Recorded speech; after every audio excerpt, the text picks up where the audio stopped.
Yes, very good morning. आज हम लोग स्टार्ट करने वाले हैं स्टैंडर्ड कॉस्टिंग का रिवीजन, और हम लोग बिल्कुल एकदम आसान तरीके से इसे करने वाले हैं। एकदम ट्रिक्स लगा के, कुछ चार्ट्स यूज करके हम लोग स्टैंडर्ड कॉस्टिंग के डिफिकल्ट से डिफिकल्ट प्रॉब्लम्स को बहुत ही आसानी से सॉल्व करने वाले हैं। ठीक है, स्टूडेंट्स के कॉन्फिडेंस को ध्यान में रखते हुए बेटा मैंने इस चैप्टर को इन डेप्थ कराने का सोचा है। इन डेप्थ इसका रिवीजन मैं कराने वाला हूं। ठीक है, standard costing, and believe me, it's a very easy chapter. Okay, it's really a very easy chapter. Once you follow the chart which I am going to give you, okay, आपके answer ऐसे चुटकी बजाते ही आने वाले हैं। ठीक है, सो हम लोग इन डेप्थ उसको करने वाले हैं, एकदम स्लोली इजी क्वेश्चन से चलेंगे, आपका कॉन्फिडेंस बूस्ट करते चले जाएंगे। ठीक है, आई एम श्योर आपने पहले कुछ किया होगा, आपका कॉन्फिडेंस उतना ग्रो नहीं हुआ होगा जितना होना चाहिए था इस चैप्टर में। अब हम लोग जैसे इसे पढ़ने वाले हैं, आपका कॉन्फिडेंस जो है वो ऑटो बूस्ट हो जाएगा। Do not worry about it. चलिए, सो शुरू करते हैं कॉस्ट एंड मैनेजमेंट अकाउंटिंग का स्टैंडर्ड कॉस्टिंग वाला चैप्टर। ओके, थोड़ा सा थ्योरी पहले देख लेते हैं। स्टैंडर्ड कॉस्ट क्या होता है? ऑब्वियसली स्टैंडर्ड कॉस्टिंग एक method of cost and management accounting है, जिसमें आप स्टैंडर्ड्स पहले सेट करेंगे और उसको एक्चुअल कॉस्ट से मैच करते रहेंगे, और स्टैंडर्ड कॉस्ट और एक्चुअल कॉस्ट को मैच करने के बाद आपको वेरिएंसेस मिलेंगे। वेरिएंसेस, ओके, या वेरिएंसेस, ठीक है, कोई वेरिएंस कहता है, कोई वेरिएंस कहता है। ये वेरिएंस जो होंगे, हम लोगों को इस वेरिएंसेस को स्टडी करना होगा और इसके ऊपर करेक्टिव एक्शंस लेने होंगे। खैर, एक्शन लेना वगैरह ये सब आपका उतना पार्ट नहीं है। हमारा काम इतना है, हमारा काम ये है कि हमें वेरिएंसेस पहले तो कैलकुलेट करने हैं। ठीक है ना, हमें वेरिएंसेस पहले कैलकुलेट करने होंगे। चलिए, सो स्टैंडर्ड कॉस्टिंग क्या होता है बेटा? ऐसे कंट्रोल टेक्निक जिससे आप सेट स्टैंडर्ड्स को एक्चुअल्स के साथ कंपेयर करोगे, वेरिएंसेस निकालोगे और करेक्टिव एक्शंस लोगे। स्टैंडर्ड कॉस्ट जो आपका प्लान्ड कॉस्ट है, ओके, जो आपका प्लान्ड कॉस्ट है, जितना आपने सोचा है कि इसका इतना कॉस्ट होना चाहिए, that is nothing but the standard cost. Okay, that is nothing but the standard cost. Remember now, this is irrelevant. What are the different types of standards? Okay, what are the different types of standards? देखिए, चार तरीके के standards होते हैं। पहले है ideal, जो सबसे फेवरेबल कंडीशन में होंगे। हम बगैर किसी टाइम वेस्ट किए प्रोडक्शन पे प्रोडक्शन किए जा रहे हैं, कोई मशीन का ब्रेकडाउन नहीं होगा। ठीक है, आप बिल्कुल सांस लेने का भी आपको टाइम नहीं होगा। ठीक है, एकदम बेस्ट से बेस्ट जब आप करेंगे, मैक्सिमम से मैक्सिमम इफिशिएंसी जब आपकी की जाएगी, तो उस टाइम पर जो स्टैंडर्ड अचीव होंगे वो है ideal standards. But believe me, ऐसे आइडियल स्टैंडर्ड्स जिसमें आपने थोड़ा भी ना ब्रेकडाउन का स्कोप रखा है, ना आपने लेबर को थोड़ी भी छुट्टी का स्कोप दिया हुआ है, तो फिर इन दैट केस ये बिल्कुल नॉन अटेनेबल है और इसे कोई सीरियसली नहीं लेने वाला। ये होते हैं आइडियल स्टैंडर्ड्स, बिल्कुल हमारे लिए वेस्ट है, कुछ काम के नहीं होते हैं। नॉर्मल स्टैंडर्ड्स, नॉर्मल तो भी अच्छे हैं। नॉर्मल क्या होता है? जो आपने over the period of years, मतलब आपने कई सालों तक जिसको अचीव किया है, बराबर है। सो ये वो होते हैं जो प्रैक्टिकली बिल्कुल अचीवेबल होते हैं। इनफैक्ट आपने हमेशा इसे अचीव किया भी है। ठीक है ना, नॉर्मल इफिशिएंसी, नॉर्मल सेल्स, जो एवरेज सेल्स आपका over the period of years था, उसको अचीव करने के लिए जो आपको आउटपुट देना होता है, ओके, सो उससे जो स्टैंडर्ड्स बनते हैं वो नॉर्मल स्टैंडर्ड्स होते हैं। ओके, वो आपके नॉर्मल स्टैंडर्ड्स होते हैं। नेक्स्ट, बेसिक और बोगी स्टैंडर्ड्स। बेसिक स्टैंडर्ड्स है ना, generally they are fixed as a percentage of basic cost. Now what do you mean by this? Like, ये ऐसे स्टैंडर्ड्स होते हैं ना, बेसिक स्टैंडर्ड्स, जो कई साल तक चेंज नहीं होंगे, या ईयर्स एंड ईयर्स भी ये चेंज नहीं होंगे। जैसे फॉर एग्जांपल, मान लीजिए, एक रफ एग्जांपल आपको दे रहा हूं, अगर 1 किलो आपको शुगर बनाना है, और हमारा हमेशा से ये सेट था कि 1 किलो शुगर बनाने के लिए आपको 1 किलो शुगर बनाने के लिए आपको 2 kgs क्या लगेगा? शुगर केन लगेगा। ठीक है, तो ये तो देखिए रेट्स चेंज होते रहेंगे, इसमें कोई शक नहीं है, लेकिन ये जो चीज है, बराबर, ये जो प्रपोर्शन है, ये तो सालों साल फिक्स ही रहने वाला है। अंडरस्टैंड? तो ऐसे जो स्टैंडर्ड्स होते हैं वो जनरली बेसिक स्टैंडर्ड या बोगी स्टैंडर्ड होते हैं, जो बहुत लंबे समय तक अनअल्टर्ड रहते हैं, बहुत लंबे समय तक अनअल्टर्ड रहते हैं, और वैसे के वैसे ही चलते रहते हैं, वैसे के वैसे ही चलते रहते हैं। So this are basic standards और बोगी स्टैंडर्ड्स। ओके, ये हो गया। मान लीजिए इसमें हम लोगों ने जैसे शुगर केन का कॉस्ट, लेबर का कॉस्ट, ओके, इसके अलावा अदर एक्सपेंसेस का कॉस्ट। ठीक है, मान लीजिए ये हमारा हमेशा से 60% कॉस्ट रहा था, ये 20% कॉस्ट रहा था और ये 20% कॉस्ट रहा था, ऐसे 100%। तो ये परसेंटेज भी जनरली फिक्स्ड ही रहेंगे बहुत लंबे समय तक। बहुत लंबे समय तक परसेंटेज वाइज जो है वो सेम ही रहेगा, क्योंकि अगर कॉस्ट बढ़ेगा तो इसका भी बढ़ेगा, इसका भी बढ़ेगा, इसका भी बढ़ेगा, ठीक है। सो ये बहुत लंबे समय तक ये परसेंटेजेस जो होंगे ये फिक्स रहेंगे। So this are kind of basic और बोगी स्टैंडर्ड्स। और करंट स्टैंडर्ड्स करंट महंगाई को देखते हुए, करंट सिचुएशंस को देखते हुए, करंट महंगाई, करंट सिचुएशंस को देखते हुए जो स्टैंडर्ड्स आप अचीव कर पाएंगे वो होते हैं करंट स्टैंडर्ड्स। ओके, सो ये 4 तरीके के स्टैंडर्ड हम लोगों ने देखे। 4 कौन कौन से थे? पहले तो था आपका आइडियल, जिसे कोई सीरियसली नहीं लेगा। नॉर्मल, जो आपका मतलब over the period of years जो आपने अचीव किया है, ठीक है, so that is a normal standard. Third is a basic और बोगी स्टैंडर्ड, जो बहुत लंबे समय तक फिक्स्ड रहते हैं, हार्डली कभी रिवाइज होते हैं। और करंट स्टैंडर्ड्स जो आपकी करंट सिचुएशंस को, करंट इन्फ्लेशन लेवल को, करंट मार्केट प्राइसेस को देखते हुए जो आपने स्टैंडर्ड सेट किए हुए हैं कि हमारा ये प्लान्ड आउटपुट है, so they are current standards. Now इसके बाद में अब हम लोग बात करते हैं हमारे इंपॉर्टेंट चीज की, जो कि है वेरिएंसेस। वेरिएंसेस 2 तरीके के होंगे, कंट्रोलेबल और अनकंट्रोलेबल। कंट्रोलेबल जो तुम्हारी गलती के कारण मतलब वेरिएंस अराइज हुआ, हो सकता है कि वो आपके लिए अच्छा भी रहा होगा, हो सकता है वो खराब भी रहा होगा। तो ये कंट्रोलेबल, ये आपके अथॉरिटी के अंडर था, आपकी रिस्पॉन्सिबिलिटी के अंडर था, that was controllable variance. And uncontrollable जो मार्केट की सिचुएशंस के कारण हुआ, जैसे प्राइसेस ही बढ़ गई, प्राइसेस ही बढ़ गई तो वो आप कुछ नहीं कर सकते थे उसके लिए, बराबर है।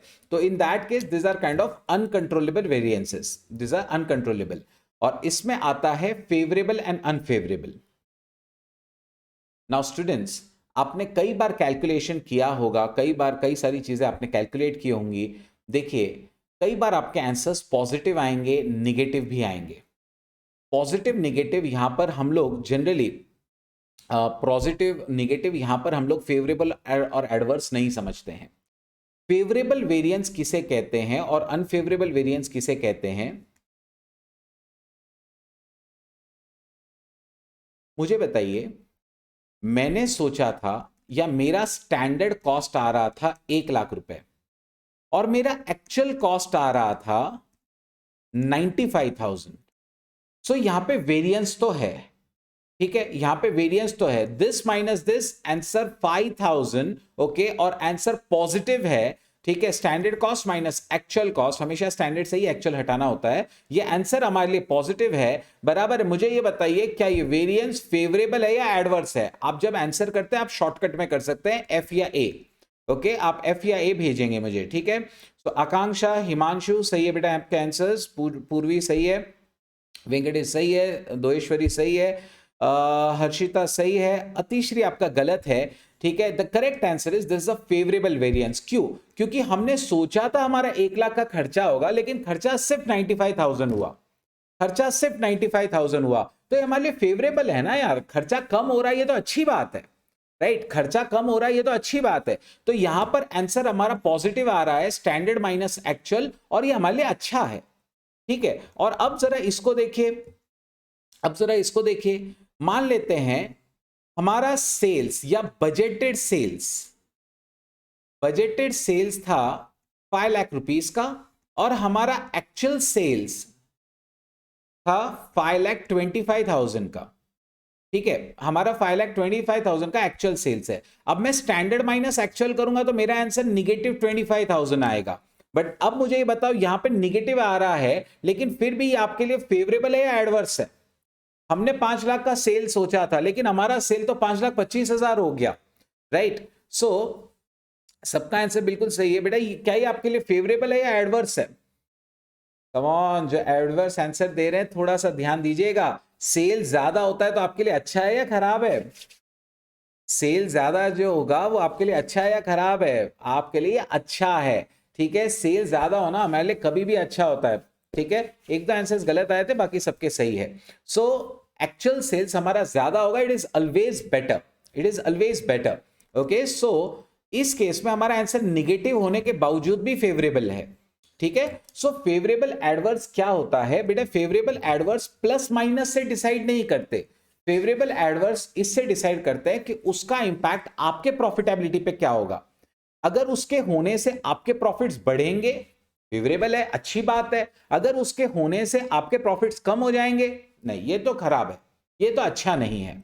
Okay, so remember this, favourable और एडवर्स प्लस माइनस से डिसाइड नहीं होते, हमेशा याद रखना। फेवरेबल और एडवर्स प्लस माइनस से डिसाइड नहीं होते। फेवरेबल और एडवर्स जो है वो आपका इस चीज से डिसाइड होता है कि ये आपके प्रॉफिट्स को बढ़ाएगा या घटाएगा, simple as that. So favourable adverses को, फेवरेबल वेरिएंसेस को हम लोग एफ से डिनोट करते हैं, कैपिटल एफ, और एडवर्स वेरिएंसेस को कैपिटल ए से डिनोट किया जाता है। और अब बारी आती है वो शॉर्टकट्स की जो हम लोग यूज करने वाले हैं, और आप लोगों के सामने वो एक पूरा चार्ट है जो मैंने यहां पे बना रखा है, ठीक है। Now before we start this, okay, before we start this, मैं आपको कुछ कंसेप्ट्स पहले सिखाना चाहता हूं। मैं आपको पहले कुछ कंसेप्ट सिखा देता हूं ताकि आपको कंसेप्ट्स को ग्रास्प करने में थोड़ा सा इजी हो जाए, ठीक है। नाउ स्टूडेंट्स समझने की कोशिश करिए। यहां पर सबसे पहले मैं एक टर्म आपको समझा देता हूं, एसक्यू। एसक्यू नॉर्मली कोई भी बच्चा ये सोचता है कि सर एसक्यू मतलब स्टैंडर्ड क्वांटिटी, बराबर है, एसक्यू मतलब स्टैंडर्ड क्वांटिटी ही है। ओके, एसक्यू मतलब स्टैंडर्ड क्वांटिटी ही है, लेकिन ये स्टैंडर्ड क्वांटिटी किस चीज की, ये आपको समझना पड़ेगा। हम लोगों ने अभी यहां पे एक टॉपिक स्टार्ट किया है जिसका नाम है material variances. Material, raw material के वेरिएंसेस, ओके, रॉ मटेरियल के वेरिएंसेस। तो हम लोग अभी फिनिश्ड आउटपुट नहीं देख रहे हैं, हम लोग फिनिश्ड आउटपुट के लिए लगने वाला मटेरियल देख रहे हैं। और इस चार्ट में जो शॉर्टकट वाला चार्ट जो हम लोग यूज करने वाले हैं यहां पर, इस चार्ट के लिए आपको सबसे पहला कैलकुलेशन एसक्यू ही करना पड़ता है। What is this SQ? SQ, SQ standard quantity तो है, स्टैंडर्ड क्वांटिटी हर जन समझता है, ध्यान रखता है, लेकिन प्रॉब्लम यह है कि किसका standard quantity? Standard quantity for actual output, standard quantity for actual output. This is very very important point. Standard quantity किसे कहते हैं? एक्चुअल आउटपुट को बनाने के लिए जो क्वांटिटी लगने वाला था, जो क्वांटिटी लगना चाहिए, वो है स्टैंडर्ड क्वांटिटी, वो है एसक्यू, ठीक है। रिमेंबर दिस, जो एक्चुअल क्वांटिटी को बनाने के लिए हमें लगने वाला इनपुट होगा वो है स्टैंडर्ड क्वांटिटी, ओके, जो हमें इनपुट स्टैंडर्ड देना चाहिए for the actual output. Now students, मैं आपको कुछ बेसिक क्वेश्चंस पहले देता हूं और आपसे आंसर निकालता हूं। मैंने आपको थोड़ी देर पहले क्वेश्चन दिया था या एक एग्जांपल दिया था कि 1 किलो शुगर बनाने के लिए हम लोग अज्यूम करते हैं कि 2 किलो का शुगर केन लगता है, 2 किलो शुगर केन लगता है, ठीक है। स्टूडेंट्स अब मुझे बताइए, अगर मैंने इस साल 500 केजी शुगर एक्चुअली प्रोड्यूस की है, ओके, 500 केजी शुगर अगर प्रोड्यूस हो चुकी है, ठीक है, तो what should be the standard quantity of the raw material? हम लोग ये देखते हैं कि फिनिश्ड आउटपुट कितना है और उससे स्टैंडर्ड निकालते हैं रॉ मटेरियल का। याद रखिएगा, फिनिश्ड आउटपुट को देख के आपको रॉ मटेरियल का स्टैंडर्ड क्वांटिटी बताना पड़ता है, ठीक है। सो मुझे बताइए, अगर 500 किलो शुगर बनाया गया है तो उसके लिए कितना शुगर केन स्टैंडर्ड लगना चाहिए था? हिमांशु, वाई, अतुलित, आकांक्षा, राहुल, हर्षिता, वेंकटेश, सबके आंसर्स बिल्कुल सही है। यस, सही है। The correct answer is the correct answer is, अगर 1 किलो शुगर के लिए 2 किलो शुगर केन, तो 500 केजी शुगर के लिए आपको 1000 केजीज का शुगर केन लगेगा, ठीक है। 1000 केजीज का आपको शुगर केन लगने वाला है, ठीक है। डबल कर लेना है, जितना आउटपुट हुआ उसका डबल हमारा इनपुट होना चाहिए, राइट। जितना आउटपुट हुआ उसका डबल बेटा हमारा इनपुट होना चाहिए। नाउ स्टूडेंट्स थोड़ा सा आगे चलते हैं, है ना। मैं आपको इसका एक और एग्जांपल दे देता हूं। मान लेते हैं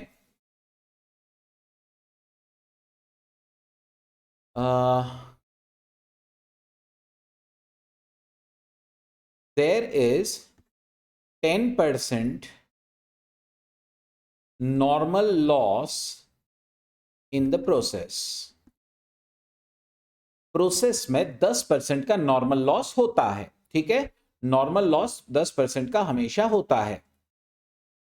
और आपसे कहा है actual output is equal to 180 kgs. Actual output is 180 kgs. क्या आप मुझे बता सकते हैं कि स्टैंडर्ड क्वांटिटी कितनी लगनी चाहिए मटेरियल की? स्टैंडर्ड क्वांटिटी कितनी लगनी चाहिए बेटा मटेरियल की? सोचिए। सही है अतुलित? सही है यश? पूर्वी एक जीरो ज्यादा हो गया। नहीं पूर्वी, आपका आंसर गलत ही है, जान दो। हर्षिता, अनुतेज सही है, आकांक्षा सही है। There is a normal loss of 10% in the process. मतलब आप जितना भी मटेरियल डालते हो ना, उसका 10% तो लॉस हो जाता है। और हमने एक्चुअल आउटपुट दिया है 180 केजीज का। तो इसके लिए रॉ मटेरियल कितना लगना चाहिए, ये आपको सोचना है। रॉ मटेरियल इसके लिए कितना लगना चाहिए? देखिए, आपको फिनिश गुड्स के बेसिस पे रॉ मटेरियल कितना लगना चाहिए, स्टैंडर्ड क्वांटिटी, ये आपको सोचना होगा। नहीं वेंकटेश? ईशा आपका सही था। सी अंडरस्टैंड। नहीं नहीं नहीं नहीं, कुछ गलत आंसर्स आ रहे हैं मेरे पास। देखिए सी समझने की कोशिश करिए। अगर मैं बेटा, अगर मैं 100% रॉ मटेरियल डाल रहा हूं, बराबर है, अगर मैं 100% रॉ मटेरियल डाल रहा हूं, 100 केजी डाल रहा हूं, तो 10 किलो तो मेरा नॉर्मल लॉस होता ही है। 10% नॉर्मल लॉस हो जाता है। तो मेरा आउटपुट कितना आता है? मेरा आउटपुट आ जाता है बेटा 90 केजीज का। मतलब अगर मैं 100 केजी का रॉ मटेरियल डालूंगा ना, तो मेरा 90 केजी का आउटपुट आएगा। समझ रहे हो आप बात को? अगर 100 केजी का रॉ मटेरियल डालेंगे तो क्या बोलते हैं, 10 केजी का लॉस हो जाएगा और आउटपुट 90 केजीज का आएगा। आउटपुट हमारा 90 केजीज का आएगा। सिमिलरली हमारा आउटपुट 180 केजी का हुआ है। हमारा आउटपुट हमेशा 90% होता है of the raw material input. तो ये 90% ऑफ द एक्चुअल इनपुट, तो इसको 90% से ही डिवाइड कर लीजिए to get the 100%। To get the 100%, तो हमारा कितना क्वांटिटी हमने डालना चाहिए था? ऑब्वियसली अगर हम लोग 200 केजीज डालेंगे तो उसका 10% नॉर्मल लॉस में चला जाएगा और बचेगा 180 केजी, और उतने का आउटपुट होना चाहिए।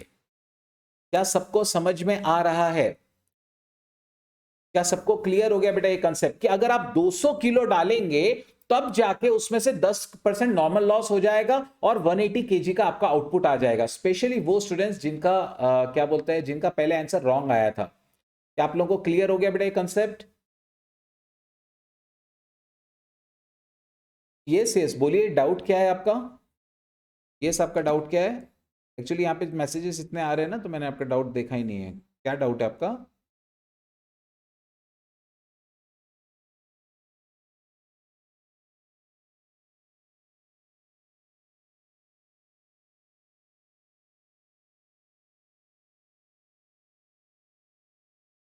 सर अगर 10% लॉस आउटपुट में होगा, देखिए 10% लॉस नॉर्मली आउटपुट में नहीं होता है, वो इनपुट में ही होता है। हम लोग क्या करते हैं, और लॉस कभी भी आउटपुट में नहीं गिना जाता, वो इनपुट में ही होता है। जैसे मैं कुछ मटेरियल डालूं, बराबर है, फिर वो प्रोसेस जब करते हैं तो कुछ ना कुछ कचरा वगैरह निकल जाता है, बराबर है। तो वो हमारा क्या हो जाता है, वो हमारा नॉर्मल लॉस होता है, और उसके बाद हमारा आउटपुट आता है। आउटपुट आने के बाद का नॉर्मल लॉस हम लोग यहाँ कंसिडर नहीं करते हैं। फिर वो कब होगा? जब वो सेल्स के बारे में होगा, मतलब जब कितना सेल हुआ और उसके हिसाब से होगा, उस टाइम पर होगा। ठीक है, उसको हम लोग यहां कंसिडर नहीं कर रहे हैं। चलिए मैं एक और एग्जांपल आपको दे देता हूं, थोड़ा सा और इसको पक्का करेंगे, क्योंकि एसक्यू बहुत इंपॉर्टेंट कंसेप्ट है, याद रखिएगा। स्टैंडर्ड क्वांटिटी एक बहुत इंपॉर्टेंट कंसेप्ट है। सी स्टैंडर्ड क्वांटिटी, मैं एक और यहां पे एग्जांपल दे देता हूं। मान लीजिए there is a normal loss of 15% of input. Normal loss है 15% ऑफ इनपुट, ओके। और मेरा एक्चुअल आउटपुट आया था लेट्स से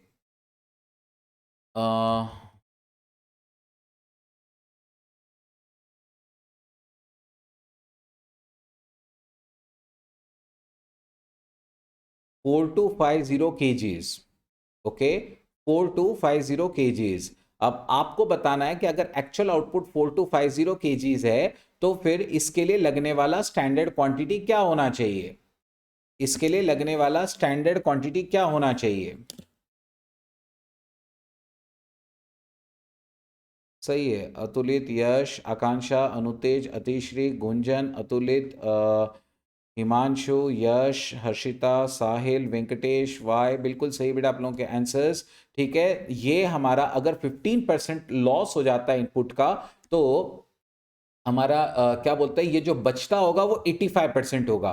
तो आप 4250 को 85% से ही डिवाइड कर दीजिए, तो आपको पता चलेगा कि इसके लिए कितना रॉ मटेरियल लगना चाहिए था। आप जो चार्ट अब बनाने जा रहे हो वो चार्ट रॉ मटेरियल्स के लिए है, इस बात को याद रखिएगा। आप जो चार्ट बनाने जा रहे हैं ना, वो रॉ मटेरियल्स के लिए है। ओके, सो हमें आउटपुट से कितना रॉ मटेरियल लगना चाहिए था ये सोचना है। चलिए स्टूडेंट्स, अब थोड़ा सा पैटर्न चेंज कर रहा हूं मैं यहां पर।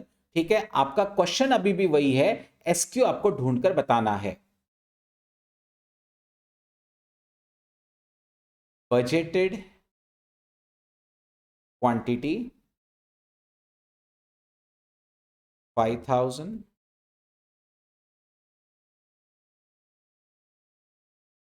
budgeted output, budgeted quantity of raw materials, okay, 5000, budgeted output 4000,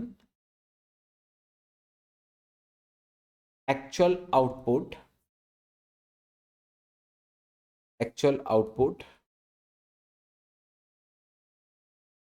3200। आपको बताना है, 3200 नहीं लेता हूं मैं इसको, 3200 से आपको कंफ्यूजन हो जाएगा थोड़ा सा।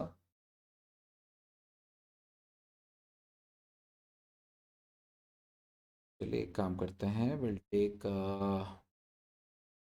Actual output as 4500। ओके, थोड़ा ज़्यादा आउटपुट हो गया।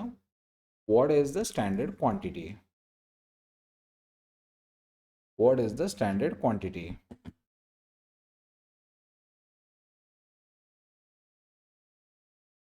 What is the standard quantity?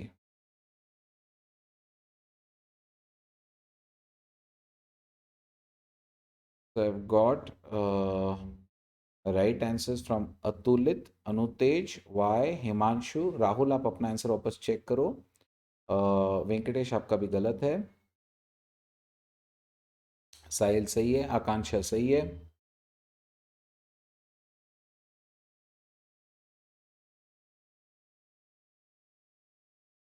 Understand, जब तक आप एसक्यू सही से नहीं निकालोगे ना, आपके आंसर्स राइट आने ही नहीं वाले हैं।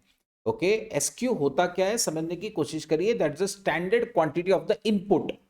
हर्षिता सही है, गुंजन सही है।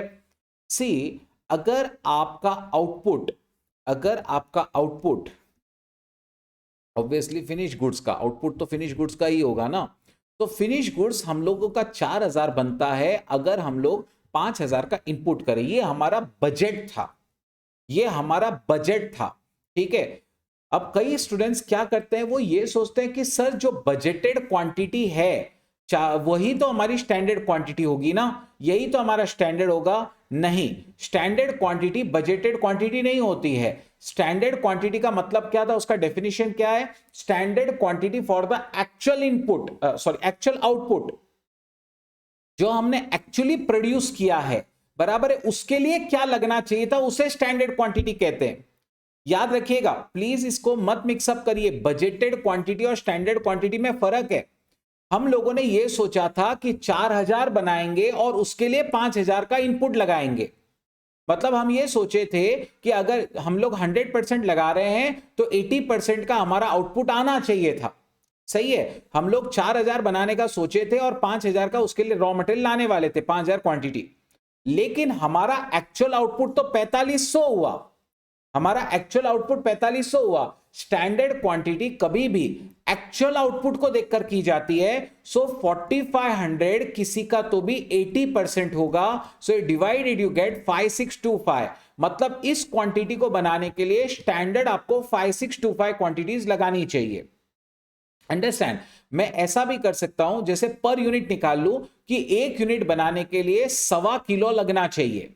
क्या निकाल लूं? 1 यूनिट बनाने के लिए मुझे 1.25 kgs लगता है, 5000 divide by 4000। So 1.25 kgs, right? 1 kilo का अगर मुझे आउटपुट चाहिए तो 1.25 kg का इनपुट होना चाहिए। तो मैंने अगर 4500 बनाया है तो उसके लिए कितना लगना चाहिए था? सो 4500 इंटू 1.25, आंसर 5625। आप परसेंट से भी जा सकते हैं, आप पर यूनिट से भी निकाल सकते हैं, जैसे आपको चाहिए वैसा कर सकते हैं। लेकिन याद रखिएगा, मैं जानबूझ के एग्जांपल्स ले रहा हूं ताकि आप कंफ्यूज ना हो। मतलब आगे जाके जब बड़े क्वेश्चंस करोगे तो आपको कंफ्यूज नहीं होना है। आपको पता होना चाहिए एसक्यू का मतलब बजटेड क्वांटिटी नहीं होता है। एसक्यू का मतलब जो हमने एक्चुअल आउटपुट बनाया है उसके लिए जो स्टैंडर्ड लगना चाहिए था उसे एसक्यू कहते हैं, उसे एसक्यू कहते हैं। क्या ये कंसेप्ट अब सबको पूरी तरीके से क्लियर हो गया है कि बजटेड और स्टैंडर्ड का मतलब एक नहीं होता है?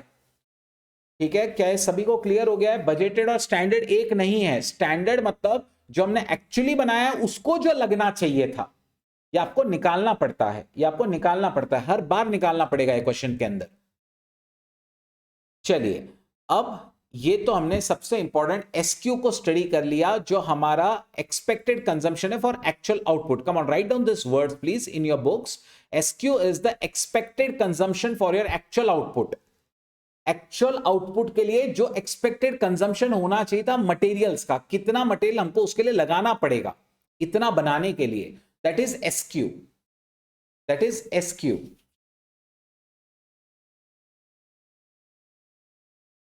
हमारे एक्चुअल आउटपुट को बनाने के लिए हमें कितना मटेरियल लगाना चाहिए था, दैट इज एसक्यू।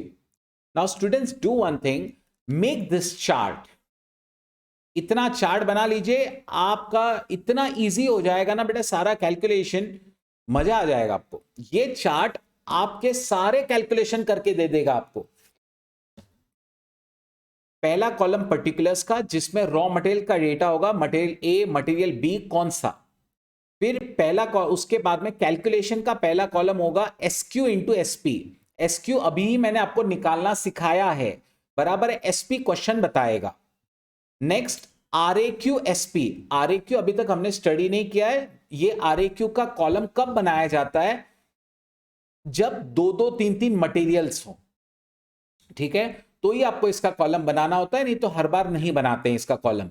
ठीक है, so second column of calculation is R A Q S P. Third is actual quantity into standard price, ये क्वेश्चन दे देगा आपको दोनों, और actual quantity into actual price. इसके साथ में आप ये भी लिख सकते हैं एक्चुअल कॉस्ट। ये आपके लिए क्या हो जाती है? एक्चुअल खर्चा हमारा, ये हमारा एक्चुअल खर्चा होता है। कई बार स्टूडेंट सोचते हैं सर एसक्यूएसपी यानी स्टैंडर्ड खर्चा, बजटेड खर्चा। मैं आपको बार बार कह रहा हूं, स्टैंडर्ड और बजटेड सेम नहीं होते, इसमें जमीन और आसमान का फर्क है। स्टैंडर्ड और बजटेड बिल्कुल सेम नहीं होते, ये वर्ड्स बहुत अलग है। ठीक है, कम ऑन स्टूडेंट्स, ये चार्ट आपको बनाना है। आप इतना कैलकुलेशन करो, पहले दो का गैप मटेरियल का यील्ड वेरिएंस दे देगा, सेकंड दो कॉलम्स का गैप मटेरियल का मिक्स वेरिएंस दे देगा, थर्ड और फोर्थ कॉलम का गैप मटेरियल का प्राइस वेरिएंस दे देगा। तो आपको अब कुछ नहीं करना, आपको सिर्फ सॉल्विंग करनी है। आप बस सॉल्विंग करो, वैल्यूज पुट करो, वेरिएंसेस अपने आप कैलकुलेट हो जाएंगे। आपको कुछ करना ही नहीं होगा। आपको सिर्फ क्या करना है, आपको सिर्फ सॉल्व करके इन कॉलम्स को फिल करना है। अपने को पता है कि फर्स्ट और सेकंड कॉलम का गैप मटेरियल यील्ड वेरिएंस होता है, सेकंड और थर्ड का गैप मटेरियल का मिक्स वेरिएंस होता है, और थर्ड और फोर्थ का गैप हमेशा मटेरियल का प्राइस वेरिएंस देता है। मटेरियल यील्ड और मटेरियल मिक्स का जो टोटल होता है, या फर्स्ट कॉलम और थर्ड कॉलम का अगर मैं डायरेक्ट गैप ले लूं तो मुझे मटेरियल का यूजेज वेरिएंस मिलता है, और यूजेज और प्राइस को मैं अगर ऐड कर दूंगा तो मटेरियल का टोटल कॉस्ट वेरिएंस भी मुझे मिल जाता है। तो इतनी चीजें आप फटाफट नोट कर लीजिए। ये हो जाए तो डन लिखकर भेज दीजिए, कम ऑन, ये हो जाए तो डन लिखकर भेज दीजिए।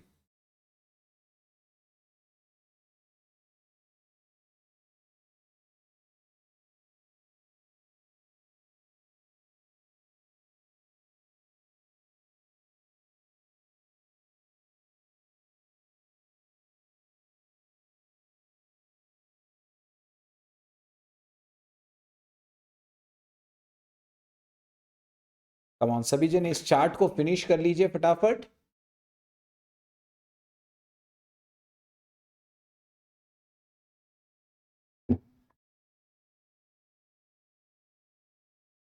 ये वाला जो कॉलम है ना बेटा, RAQSP वाला, ये हर बार नहीं बनता, इस बात को याद रखिएगा। ये वाला हर बार नहीं बनता। जब आपको दो दो तीन तीन अलग अलग मटेरियल दिया जाएगा, जैसे आपको मान लीजिए फिनिश प्रोडक्ट X बनाना है, और X बनाने के लिए आपको मटेरियल A भी लगता है, मटेरियल B भी लगता है, मटेरियल C भी लगता है, तो आपको इसका कॉलम बनाना पड़ता है। अगर आपको सिर्फ एक ही रॉ मटेरियल दिया हुआ है तो इस कॉलम की कोई जरूरत नहीं होती है।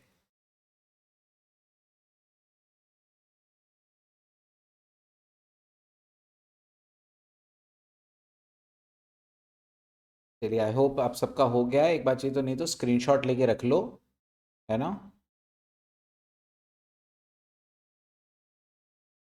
ठीक है, वैसे इधर एक और वेरिएंस आता है, material purchase price variance. Purchase के समय हम लोगों ने कितना एक्स्ट्रा खर्चा किया वो उस पर दिखता है। तो ये भी एक फॉर्मूला खाली लिख के रख लीजिएगा, मटेरियल परचेस प्राइस वेरिएंस, हमने जितना क्वांटिटी का परचेस किया था into standard price minus purchase quantity into actual price, या परचेस क्वांटिटी को आप कॉमन ले लीजिए, standard price minus actual price. So that is the material purchase price variance. ये एक नोट कर लीजिए, परचेस के समय हमने कितना एक्स्ट्रा खर्चा किया।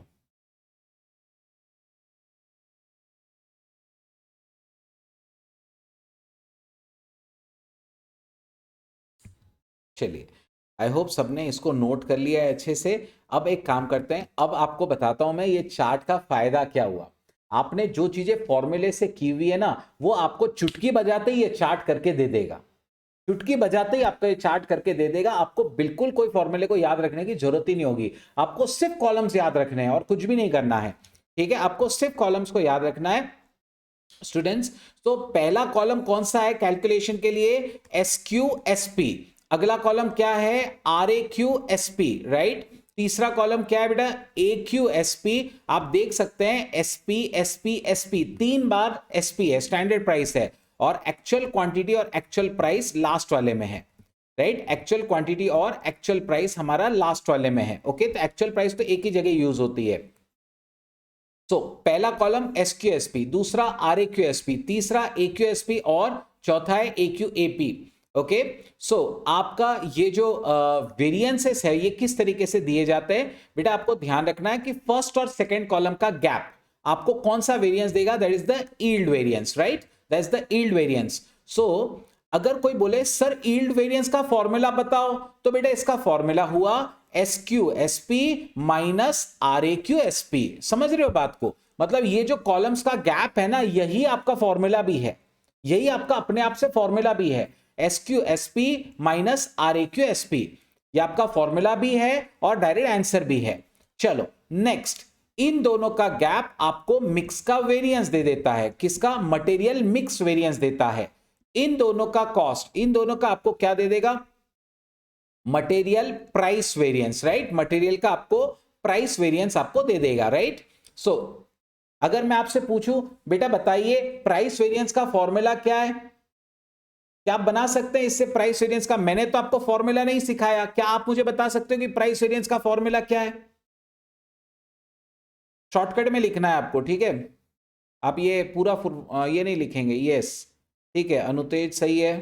अनुतेज एक एक छोटी सी गलती कर दी आपने, वापस वही चीज रिपीट हो गई है। हाँ ठीक है, अभी अतिश्री सही है। मतलब आप समझ रहे हो, आप बिल्कुल ठीक है। नहीं अतुलित, आपने गलत वाला पकड़ लिया है, आपने RAQ वाला पकड़ा है, वो नहीं चाहिए। ठीक है, आकांक्षा सही, मैंने प्राइस का पूछा बेटा, प्राइस का। ठीक है, सही है। हर्षिता सही है, हिमांशु सही है। बेटा प्राइस वेरिएंस मैं पूछ रहा हूं, आपको क्या करना है? जो कॉलम आपका वो प्राइस वेरिएंस देगा ना, बस वही लिख देना है। AQSP minus AQAP, finish. AQSP minus AQAP, ये आपको प्राइस वेरिएंस दे देगा। समझ रहे हो? ये आपको प्राइस वेरिएंस दे देगा। इस तरीके से सिंपल तरीके से आप क्या कर सकते हैं? आप ये सारे के सारे वेरिएंसेस निकाल सकते हैं। ठीक है, मैं एक बार वापस रिपीट कर देता हूं, मैं आपको वापस रिपीट करता हूं। आपको 4 ही कॉलम बनाने हैं, SQSP, RAQSP, AQSP, AQAP। ठीक है, ये 4 कॉलम आपको बनाने हैं। इतना आपको याद करना होता है। एक्चुअली सच बताऊं ना, याद करने की जरूरत भी नहीं होती है। जब आप ज्यादा प्रैक्टिस करने लगते हो ना, ये अपने आप ही याद हो जाएगा। और क्या हो जाता है, पहली बार जब बच्चे पढ़ते हैं, ठीक है, पहली बार जब बच्चे पढ़ते हैं तो उतने सीरियस नहीं रहते, तो इसलिए भी उसको लाइटली लेते हैं। लेकिन अब जैसे आप रिवीजन लेक्चर कर रहे हो तो आप सब जानते हो अच्छे से कि ये अपने लिए अभी बहुत रेलिवेंट है, अब आप इसे नहीं भूलोगे। ठीक है, सो SQSP, RAQSP, AQSP, AQAP। ठीक है, पहले दो का गैप आपको देने वाला है मटेरियल यील्ड वेरिएंस। ठीक है, अगले दो का गैप आपको देने वाला है मटेरियल का मिक्स वेरिएंस, अगले दो का गैप आपको दे देगा प्राइस वेरिएंस। इन दोनों का टोटल, यील्ड और मिक्स का टोटल, ये होता है usage variance. Yield plus mix क्या दे देगा आपको, यूजेज। और अगर आपको इसका टोटल नहीं करना है तो आप सीधा फर्स्ट कॉलम और थर्ड कॉलम का गैप ले लोगे तो भी आपको यूजेज मिल जाएगा, तो भी आपको यूजेज वेरिएंस मिलेगा। और अगर आपको सीधा कॉस्ट वेरिएंस चाहिए है तो आप फर्स्ट और फोर्थ का गैप ले लीजिए, सीधा कॉस्ट वेरिएंस। ठीक है ना, आप सीधा कॉस्ट वेरिएंस निकाल लेंगे फर्स्ट और फोर्थ का गैप। आप बोले सर हमें कॉस्ट वेरिएंस तो सिखाया था यूजेज और प्राइस, तो बेटा आप एक काम करो, आप यूजेज और प्राइस का टोटल करोगे तो भी आपको कॉस्ट वेरिएंस मिल जाएगा। समझ रहे हो, यूजेज और प्राइस का टोटल करो तो भी आपको कॉस्ट वेरिएंस मिलेगा, या फर्स्ट और फोर्थ का गैप ले लो।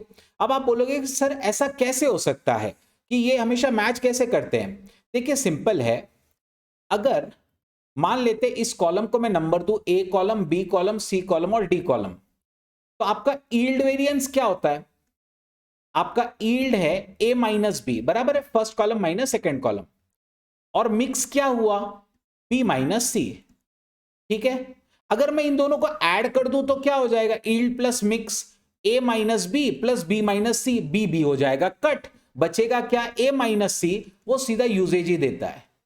समझ रहे हो, बी बी कट हो जाएगा, डायरेक्ट ए माइनस सी करेंगे, यूजेज आ जाएगा। ठीक है, वैसे ही C माइनस डी आपको क्या देने वाला है, आपको C माइनस डी दे देगा बेटा प्राइस वाला वेरिएंस, और मुझे कॉस्ट चाहिए है, मुझे कॉस्ट चाहिए है।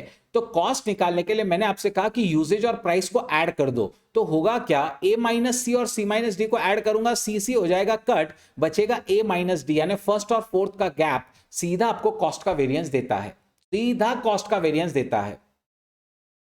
इजी है, कैलकुलेशन करना, आपको कैलकुलेशन मैं करके दे दूंगा, आप इजीली वेरिएंसेस निकाल लेंगे, एकदम इजीली वेरिएंस निकाल लेंगे।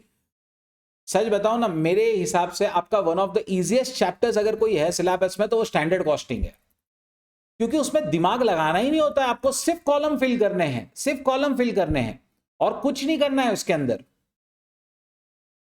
ठीक है, सो कॉलम्स फिल करिए, आपका काम हो गया। हाँ, बस आपको कॉलम्स फिल करते टाइम आपको एक्यूरेसी रखनी पड़ेगी कैलकुलेशंस में। ठीक है, एसक्यू का मतलब हमने सीखा, बस एक आरएक्यू का मतलब मुझे सिखाना है, ये मैंने सिखा दिया कि आपका चार्ट पूरा रेडी हो गया है, आप जो वेरिएंस चाहो वो वेरिएंस निकाल सकते हो। ठीक है, आरएक्यू मैं सही सिचुएशन में दूंगा आपको। चलिए अब मैं सबसे पहला वेरिएंस आपको कराता हूं, और मतलब सबसे पहला क्वेश्चन कराता हूं, एकदम सिंपल सा सवाल है, the standard figures and actual figures of product Z are as under. Standard आपको दिया हुआ है 50 यूनिट 1 रुपए का, और एक्चुअल यूनिट है 45 यूनिट्स 80 पैसे वाला। ठीक है, मटेरियल कॉस्ट वेरिएंसेस। स्टूडेंट्स मेरा पहला सवाल, क्या यहां पर रॉ मटेरियल की अलग अलग वैरायटी है? क्या यहाँ रॉ मटेरियल की अलग अलग वैरायटीज दी है कि जैसे रॉ मटेरियल ए इतना होगा, बी इतना होगा, सी इतना होगा? जब ऐसे रॉ मटेरियल की अलग अलग वैरायटीज नहीं होती हैं तो आपको आरएक्यू का कॉलम नहीं बनाना है। ठीक है, सो हमें यहाँ पे कोई वैरायटी नहीं दी है तो हमें आरएक्यू का कॉलम बिल्कुल नहीं बनाना है। ठीक है, हम लोग सिर्फ 3 कॉलम बनाएंगे, फिर आरएक्यू का कॉलम हमें नहीं चाहिए, राइट? आरएक्यू का कॉलम हमें नहीं चाहिए, तो हमें सिर्फ 3 ही कॉलम की जरूरत है। तो ये हमारा पहला कॉलम, ये हमारा दूसरा कॉलम, और ये तीसरा। ठीक है, चलिए पहला कॉलम होगा SQ मल्टीप्लाई बाय SP, दूसरा होगा AQ मल्टीप्लाई बाय SP, मैंने RAQ वाला कॉलम हटा दिया है। ठीक है, और फिर आखिरी कॉलम हो जाएगा AQ multiply by AP, right? AQ multiply by AP। Now अब ये 3 कॉलम आपको कैलकुलेट मटेरियल कॉस्ट वेरिएंसेस बोला गया है, तो आपको 3 चीजों का वेरिएंस निकालना होगा यहां पर, प्राइस, यूजेज और कॉस्ट, तीनों भी चाहिए है। ठीक है, सिर्फ वेरिएंस नहीं बोला है ना, तो आपको तीनों भी चाहिए है। नाउ अब यहां पर सीधा स्टैंडर्ड आपको दिया हुआ है कि स्टैंडर्ड मटेरियल 50 लगने वाला है, बराबर है, और 1 रुपए यूनिट का, एक्चुअल 45 है 80 पैसे का। आप इन कॉलम्स को फिल कर लीजिए फटाफट। सो एसक्यू उसने दिया है, इतना इजी क्वेश्चन कभी जिंदगी में आपको एग्जाम में नहीं आएगा। ठीक है, एसक्यू आपको दिया हुआ है 50 यूनिट, ओके, और एसपी आपको दिया हुआ है 1 रुपया, तो ये हो गया 50। AQ आपको दिया हुआ है 45, मल्टीप्लाई बाय 1 रुपया, ये हो गया 45 रुपीज। और उसके बाद में AQ इंटू AP 45 इंटू 80, तो ये हो गया बेटे 36 रुपये। 45 रुपये मल्टीप्लाई बाय 80 पैसा, ठीक है, ये हो गया 36 रुपये, बराबर है। अब बेटा अगर मैं आपसे ये पूछूं, मुझे बताइए मटेरियल का यूजेज वेरिएंस कितना है, यूजेज वेरिएंस कितना है, ठीक है, यूजेज वेरिएंस आपको बताना है जल्दी से। यूजेज वेरिएंस आपका फर्स्ट और थर्ड का गैप है, बराबर, ये सीधा फर्स्ट और थर्ड ही है, अभी इसमें सेकंड कॉलम तो हमने बनाया ही नहीं है, ठीक है, तो ये फर्स्ट और थर्ड ही है। इन दोनों का जो गैप है वो यूजेज वेरिएंस होता है, इन दोनों का जो गैप होता है वो यूजेज वेरिएंस होता है, याद रखिएगा, इन दोनों का जो गैप होगा वो यूजेज वेरिएंस है। ये हमारे लिए फर्स्ट कॉलम है, ये थर्ड कॉलम है, क्योंकि हमारा सेकंड कॉलम तो RAQ होता है जो हमने इस बार नहीं बनाया है, ठीक है। ये आंसर हमारा आ रहा है 5। अब स्टूडेंट्स फेवरेबल और एडवर्स की बात करते हैं। बेटा हमारा आंसर अगर पॉजिटिव आएगा, कॉस्ट के वेरिएंसेस में अगर हमारा आंसर पॉजिटिव आता है तो वो हमेशा फेवरेबल होगा, क्योंकि हमारा स्टैंडर्ड खर्चा ज्यादा था, एक्चुअल खर्चा थोड़ा कम था। तो अगर हमारा आंसर पॉजिटिव आ रहा है ना कॉस्ट में, तो वो फेवरेबल है, अपना खर्चा कम हो रहा है, ठीक है। Next, material purchase, material price variance, come on, material price variance, price is the gap between the third and the fourth one, or I can say if this is A column, this is C column, this is D column, B column हमारा missing है, so C minus D का gap जो है ना वो आपको देने वाला है मटेरियल प्राइस वेरिएंस, ठीक है, फैंटास्टिक, सभी का जवाब बिल्कुल सही है और सब समझ चुके हैं। दिस दैट इज 9 फेवरेबल, वो भी कम ही हो रहा है, बराबर है, 9 favourable. And what is the cost variance then? The cost variance is the gap between the A column and the D column. Okay, so 50 minus 36, it is 14 and favorable, right? It is 14 and favorable. So that is the material cost variance. That's the material cost variance. चलिए, क्या सभी जन confident है, अभी आराम से कर सकते हैं इसको? क्या आप वेरिएंसेस इजीली हैंडल कर लेंगे with the help of the chart? हम बड़े क्वेश्चंस करेंगे, आप उसकी चिंता मत करिए, ठीक है, छोटे से स्टार्ट किया है ताकि कॉन्फिडेंस बूस्ट हो सके, बाकी कुछ नहीं। स्टैंडर्ड कॉस्टिंग बहुत इजी चैप्टर है, याद रखिएगा। चलिए, अब ये एक क्वेश्चन देखिए, बहुत ही प्यारा सवाल है। आपको यूजेज प्राइस और कॉस्ट ढूंढना है, ठीक है, आपको यूजेज प्राइस और कॉस्ट ढूंढना है, और आपको इसके लिए मेरे को पहले एक चीज का जवाब देना है आपने, कि आपको RAQ का कॉलम बनाना है या नहीं बनाना है। आप क्वेश्चन अच्छे से पढ़ लीजिए, आप सिर्फ इतना बता दीजिए RAQ बनाना है या नहीं बनाना है। अगर एक से ज्यादा वैरायटी है रॉ मटेरियल की तो RAQ बनता है, अदरवाइज RAQ नहीं बनता है। क्या RAQ बनेगा, नहीं बनेगा?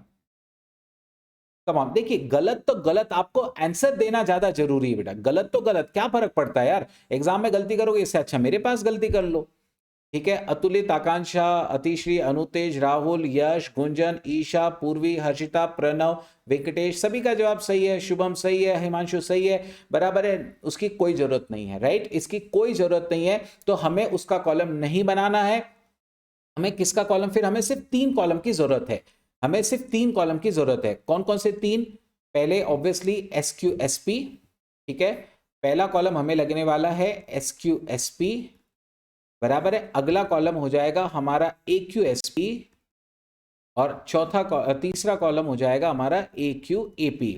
स्टूडेंट्स, अब आप एक एक करके सबका वैल्यू निकालो, क्योंकि कुछ भी डायरेक्टली गिवन नहीं है, अब हमें सब चीजें कैलकुलेट करनी पड़ेंगी एक एक करके, ठीक है। सो चलिए अपन सबसे पहले कैलकुलेशन स्टार्ट करते हैं, एक एक करके सभी चीजें कैलकुलेट करते हैं। What is SQ? इस क्वेश्चन को यूज करके मुझे, इस क्वेश्चन को सॉल्व करके मुझे पहले SQ बताओ। जब तक आपके बेसिक चीजें राइट नहीं आएंगी ना, आपका कैलकुलेशन कभी राइट नहीं आएगा। मैंने आपको बहुत प्रैक्टिस कराया था SQ का, पूरा लॉजिक लगाओ, ध्यान रखो, स्पेशली इन चीजों का ध्यान रखिए। Material for 70 kg of finished product 100 kg, material for 70 kg of finished product 100 kg, और इस लाइन को देखिए, एक्चुअल आउटपुट इज 2,10,000 kg। बस ये दो चीजों को मिला लो, आपका एसक्यू आ जाएगा। Material for 70 kg of finished product is 100 kg and actual output is 2,10,000 kgs. Fantastic, fantastic. So Kenneth, Himanshu, Anutej, Harshita, Yash, Akansha, Yash, Sahil, Rahul, Gunjan, Venkatesh, Atishri, Purvi, सबका जवाब सही है। The correct answer is 3 lakhs. The correct answer is 3 lakhs। किस तरीके से निकाला हमने? सही है प्रणव। देखिए, अगर आपको 100 किलो का क्या बोलते हैं, अगर आपका रॉ मटेरियल 100 है तो आपका आउटपुट या एफजी जो है वो है 70 किलो। देखिए 70 किलो के फिनिश प्रोडक्ट के लिए 100 किलो का रॉ मटेरियल, तो आपका आउटपुट 2,10,000 आया हुआ है, बराबर है। तो आपको रॉ मटेरियल स्टैंडर्ड कितना लगना चाहिए? क्रॉस मल्टीप्लाई 2,10,000 इंटू 100/70 कर लीजिए, यानी 3 लाख केजी का इनपुट रहेगा, तब जाके आपका कहीं 2,10,000 का आउटपुट आना चाहिए था। ठीक है, सो 3 lakh KGs that is the standard quantity. Okay, ये हमारा 3 लाख आ गया। ठीक है, फैंटास्टिक, आप लोगों ने बहुत अच्छे से इसको सॉल्व किया। एसपी, एसपी तो दिया हुआ है, स्टैंडर्ड प्राइस 1 पर केजी। ठीक है, सो एसपी हमें मिल चुका 1, एसपी आ गया, एसक्यू आ गया। अब बस एक्यू और एपी चाहिए। एक्यू दिया हुआ है क्या क्वेश्चन में? देखो तो जरा, एक्यू एक्यू एक्यू सही है, क्वेश्चन में ही डायरेक्ट दिया हुआ एक्यू, राइट। 2,80,000 हमेशा एक्यू दिया हुआ ही होता है, एक्यू हमेशा दिया हुआ रहेगा, आपको उसकी कोई चिंता नहीं है। ठीक है, सो एक्यू आपको दिया हुआ है बेटा, आपको 2,80,000 केजीज, ये एक्यू है। और एपी, वैसे तो एपी की जरूरत नहीं है, पता है क्यों? एपी की जरूरत इसलिए नहीं होती क्योंकि ये जो लास्ट कॉलम होता है ना, एक्यू एपी, ये हमेशा एक्चुअल कॉस्ट का कॉलम होता है, एक्चुअल जो आपका खर्चा हुआ, और एक्चुअल कॉस्ट दिया हुआ ही है 2,52,000, वो डायरेक्ट दिया हुआ ही होता है हमेशा 2,52,000। ठीक है, तो ये आप डायरेक्टली ये लास्ट कॉलम फिल कर सकते हैं। लेकिन अगर कोई बच्चा जानना ही चाहता है कि sir what is the actual price, तो आप खुद ही निकाल कर बताओ तो मुझे एक्चुअल प्राइस कितनी होगी। हमने 2,80,000 किलो का मटेरियल, 2,80,000 किलो लिया और उसका खर्चा 2,52,000 आया, तो आप खुद ही एपी निकाल सकते हैं। ठीक है, हमारा मटेरियल था 2,80,000 केजीज और हमारा खर्चा आया 2,52,000। So what is the cost per KG? What is the cost per KG? Obviously you will divide this by this, right. 252 divide by 280, बिल्कुल सही है सभी का answer. The answer is 0.9, the answer is 0.9। Okay, ये हमारा actual price है, लेकिन इसकी कोई जरूरत नहीं होती, क्योंकि आप 0.9 वापस यहां लिखोगे और यहां पे क्वांटिटी 280 लिखोगे तो वापस 252 ही आने वाला है। ठीक है, चलिए स्टूडेंट्स, जल्दी से अपना चार्ट फिल कर लो, सारी वैल्यूज आपने कैलकुलेट कर ली है और तीनों वेरिएंसेस निकाल लो। कम ऑन, तीनों वेरिएंसेस फटाफट निकाल लीजिए, तीनों वेरिएंसेस फटाफट निकाल लीजिए, कम ऑन।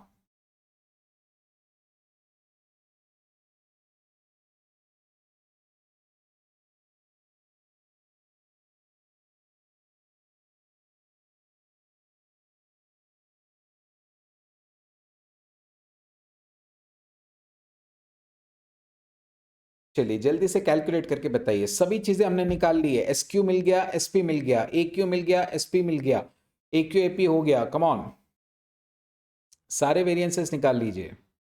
बहुत बढ़िया गुंजन।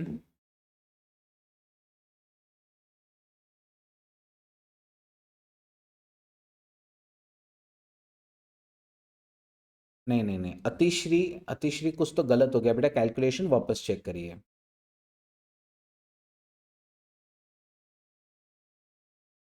ठीक है, यश, आकांक्षा, प्रणव, वेंकटेश, हर्षिता, बहुत बढ़िया, बहुत बढ़िया, बहुत बढ़िया, पूर्वी, फैंटास्टिक, फैंटास्टिक। मटेरियल का कौन सा वेरिएंस है शुभम? वो मटेरियल का कौन सा वेरिएंस है? आप मटेरियल मत लिखो, हम सब मटेरियल ही वेरिएंस निकाल रहे हैं, बराबर। मटेरियल का कौन सा है? वो यूजेज है, प्राइस है या कॉस्ट है? तीन वेरिएंसेस हमें निकालने हैं, यूजेज, प्राइस और कॉस्ट। तो ये कौन सा वाला है? सही है राहुल, ठीक है, ठीक है। देखिए आप लोग जब आंसर करते हैं ना बेटा, मेरे को मैं हमेशा से कहता हूँ, सभी को कहता हूँ, मैं मैथमेटिक्स का बंदा हूँ, मैं शॉर्टकट में बिलीव करता हूँ, बराबर है। आप मुझे आंसर भी करेंगे ना तो मैं समझ जाऊंगा, आप सिर्फ MUV, MPV, MCV, ठीक है, इतना भी आप करेंगे ना तो मैं समझ लूंगा उसको, ठीक है।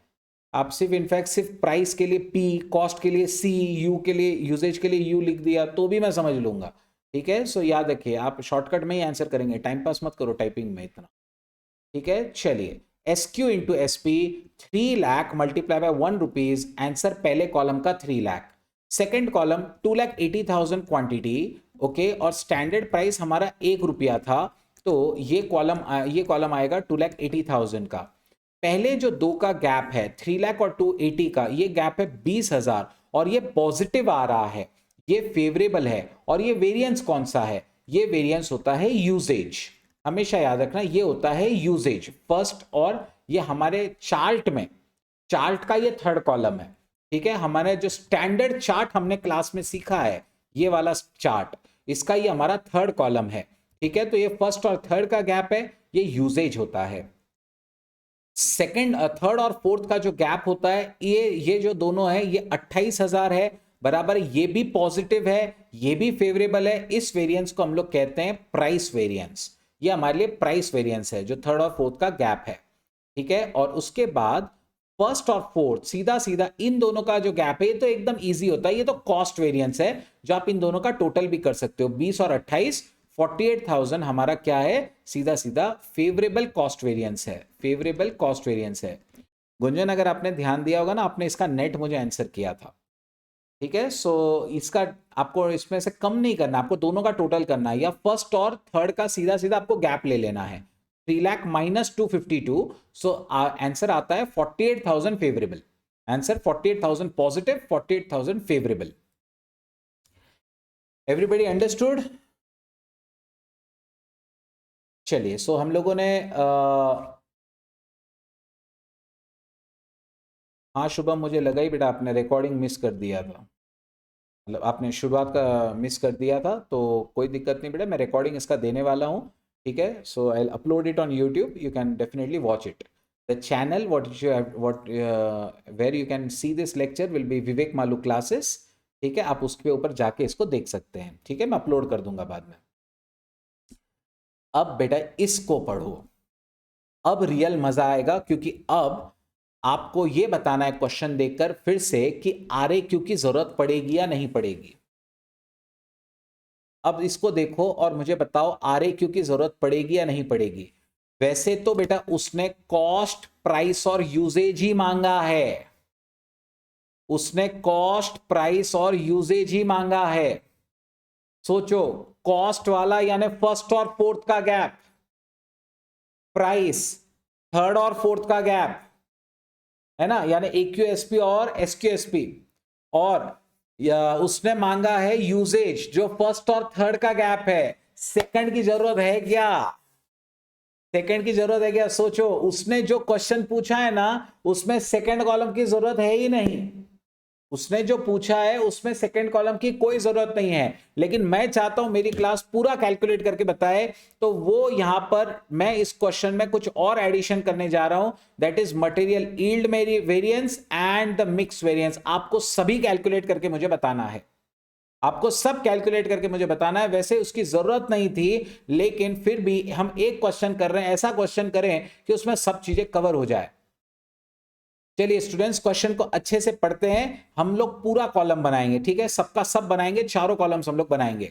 The standard cost of chemical mixture is as follows, 40% of A and 60% material B, ठीक है। तो मटेरियल A और मटेरियल B ये दिया गया है, बराबर है, मटेरियल A मटेरियल B।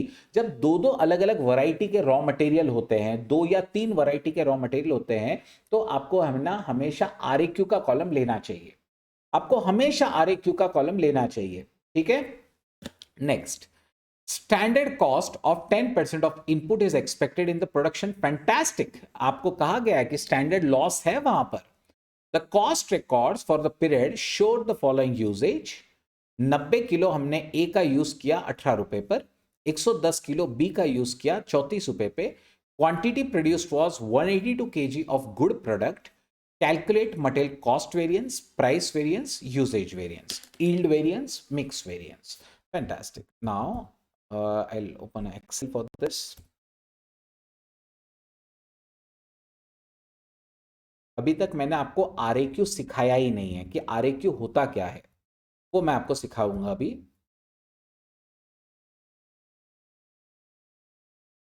पहले मैं कॉलम्स यहाँ पे बना लूँ, एक SQSP। अब थोड़ी देर के लिए आप मत नोट करिए, आप बाद में नोट कर लीजिएगा। SQSP, RAQ इंटू SP, उसके बाद है आपका AQ इंटू SP और है AQ इंटू AP। उसमें मटेरियल A और मटेरियल B।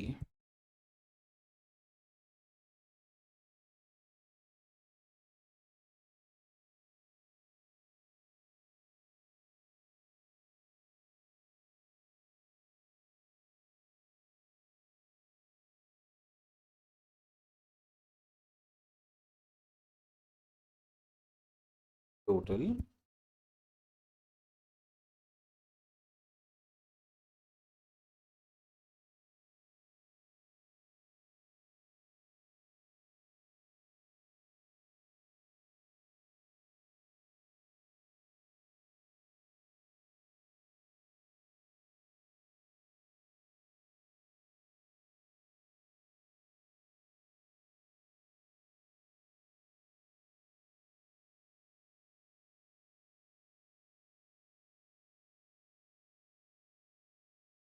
चलिए थोड़ा सा अच्छा लग रहा है।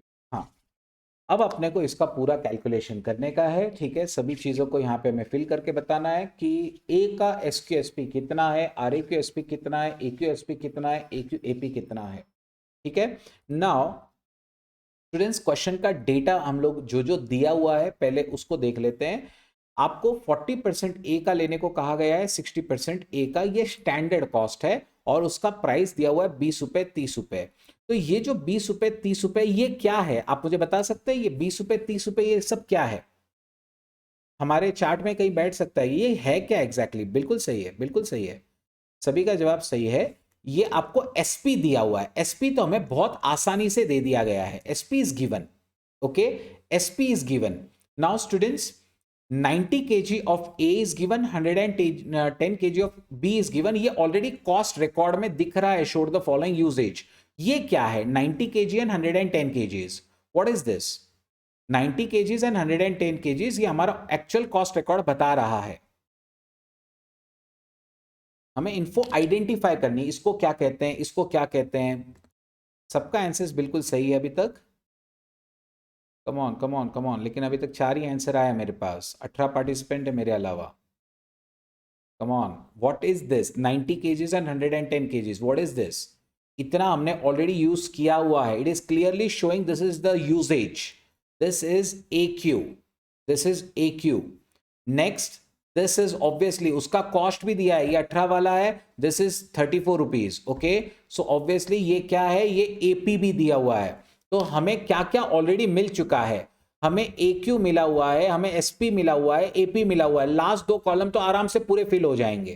ठीक है, अब बारी आती है सिर्फ SQ की और RAQ की। ये दो ही चीजें हैं जो अपने को निकालनी होती है, ये दो ही चीजें चैलेंजिंग है बेटा यहां पर, SQ और हमारा RAQ।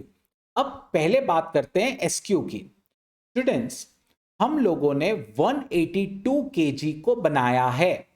ठीक है, ये हमारा एक्चुअल आउटपुट है। उसने कहा था कि स्टैंडर्ड लॉस 10% होने वाला है, स्टैंडर्ड लॉस 10% होने वाला है। ठीक है, क्या आप मुझे यह बता सकते हैं कि हमारा SQ कितना होना चाहिए टोटल? हमारा SQ कितना होना चाहिए टोटल? कम ऑन, ये 2 लाइन से आपको मिल जाएगा। मैं आपसे क्लास में सॉल्विंग करवा चुका हूं इस चीज की। अतुलित गलत है बेटा, डेसिमल में आएगा तो डेसिमल में बताओ मुझे, एटलीस्ट 2 डेसिमल तक।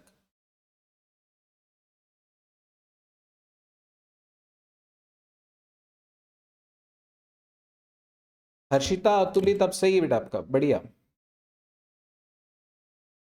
अच्छा, ऑलरेडी बहुत आ गए थे यार, वेरी गुड वेरी गुड। अनुतेज, आकांक्षा, दोएश्वरी, पूर्वी, प्रणव, हिमांशु, हर्षिता, अतिश्री, वेंकटेश। सही है बेटा, द करेक्ट आंसर इज 202.22।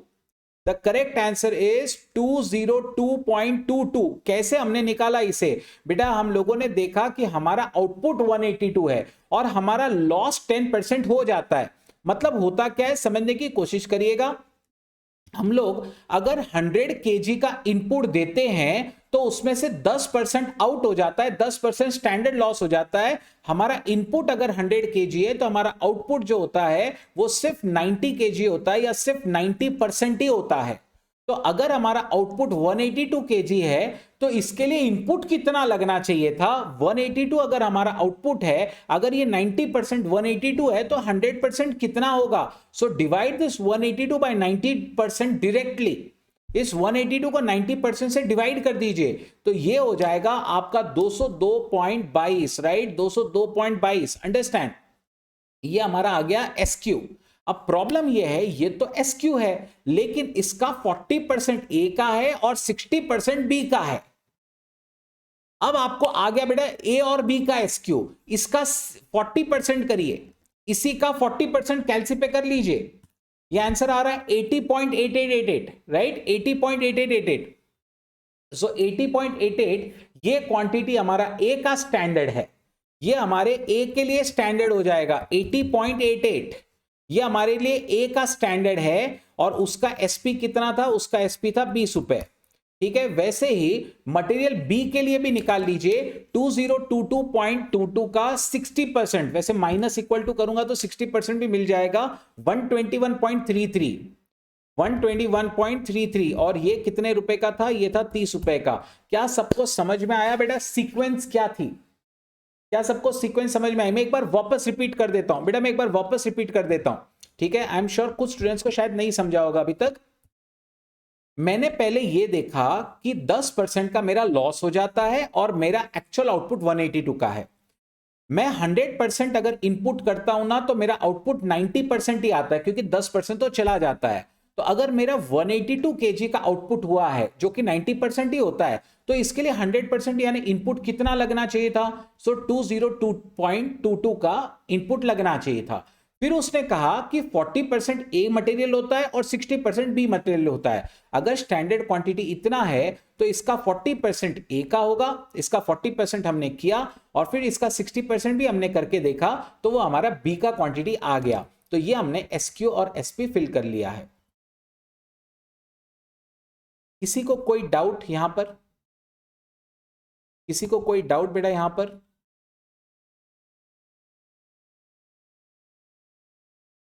मेरे पास यहाँ पे कुछ क्वेरी जरूर आई है। प्रणव पूछ रहे हैं सर सेपरेट शो नहीं किया तो चलेगा ए और बी का? नहीं प्रणव, बिल्कुल नहीं चलेगा, बिल्कुल नहीं चलेगा। आपको अगर ए और बी दो मटेरियल दिए हुए हैं, आपको दोनों को अलग ही दिखाना है। इनफैक्ट पता है आपको, जब वो पूछ रहा है ना आपसे कि यूजेज वेरिएंस या कॉस्ट वेरिएंस निकाल कर बताओ, तो आपको पहले एक एक मटेरियल का बताना है और फिर टोटल बताना है ना? ये बात याद रखना, आपको एक एक मटेरियल का भी बताना है और टोटल भी बताना है, ठीक है? यस, आप बिल्कुल ऐसा नहीं कर सकते कि आप डायरेक्टली सीधा टोटल यहां 2022.22 लिखो, बिल्कुल वैसा नहीं चलेगा, ठीक है? तो जैसे हम लोग यूजेज वेरिएंस निकालेंगे ना, पहले मटेरियल ए का यूजेज वेरिएंस, फिर मटेरियल बी का यूजेज वेरिएंस, फिर टोटल यूजेज वेरिएंस, ऐसे निकलेगा, ठीक है? चलिए, फैंटास्टिक फैंटास्टिक। इसलिए हमें इंडिविजुअली ही शो करना है। तो हमारा ये कॉलम तो फिल हो गया, ठीक है? अब सिर्फ एक ही चीज सिखानी है आपकी, आरएक्यू। आरएक्यू का पहले तो है ना कहीं पे मीनिंग लिख लो। आरएक्यू मतलब होता है actual quantity in standard proportion. वैसे आपके स्टडी मटेरियल में इसे आरएसक्यू कहते हैं, revise standard quantity, actual quantity in standard proportion, ठीक है? Actual quantity in the standard proportion, ये होता है आरएक्यू। हमारी एक्चुअल क्वांटिटी कितनी थी? 90 और 110। टोटल क्वांटिटी कितनी हो गई? 200। उसको स्टैंडर्ड प्रपोर्शन में बांटना है। समझ में आया आपको क्या करना है? आप एक्चुअल क्वांटिटी का टोटल करो। एक्चुअल क्वांटिटी कितनी हुई? 90 और 110, ये हो गई 200 केजी, बराबर है। हमारी एक्चुअल क्वांटिटी थी 200 केजी की। अगर इसे मैं स्टैंडर्ड प्रोपोर्शन में बांटूं तो 40-60, इसको जरा बांट के बताओ 40-60 क्या हो जाएगा? हमारी actual quantity in the standard proportion. सही है आकांक्षा, हिमांशु, सही है? सही बेटा, सभी का आंसर सही है। अनुतेज, हर्षिता, गुंजन, सही बेटा आप लोगों के आंसर। हमें क्या करना होता है? एक्चुअल क्वांटिटी का टोटल करो, उसको स्टैंडर्ड प्रोपोर्शन में बांट लो, 40% 60%, राइट? तो हमारी एक्चुअल क्वांटिटी 200 केजीज है, उसको 40% 60% में आप स्प्लिट कर लीजिए। सो 200 केजी का 40% 60%, तो ये कितना हो जाएगा? 80। इसका 200 का 40% 80 हुआ, और इसका हो गया 120। ये हमारे आरएक्यू होते हैं। समझ में आ गया बेटा? आरएक्यू क्या है? एक्चुअल क्वांटिटी की टोटल करो और उसको स्टैंडर्ड प्रोपोर्शन में बांट लो, उसको स्टैंडर्ड प्रोपोर्शन में बांट लो। और अब हमें सब कुछ मिल चुका है। इसका एसपी मैं फटाफट डाल देता हूं, इंटू 20। इसका एसपी था बेटा इंटू 30। अब AQ एसपी तो आपको दिए हुए थे। AQ था आपका 90 और 110। सो 90 इंटू स्टैंडर्ड प्राइस 20, उसके बाद 110 into standard price that is 30। Actual quantity into actual price 90 into 18, 90 into 18, और उसके बाद में आपको 110 इंटू 34। बेटा एक बात बताना मुझे, अगर आपने ये फिल कर लिया तो उसके बाद कुछ बचेगा क्या क्वेश्चन में करने के लिए? ये तुमने एक बार कर लिया ना, ये तुमने एक बार चार्ट फिल कर लिया, फिनिश, खत्म, सब आ गया आपका, अपने आप ही सारे आंसर्स आ गए जो जो आपको चाहिए। पहले मैं इसका टोटल कर लेते हैं। चलो आप ये फटाफट फिल करिए अभी।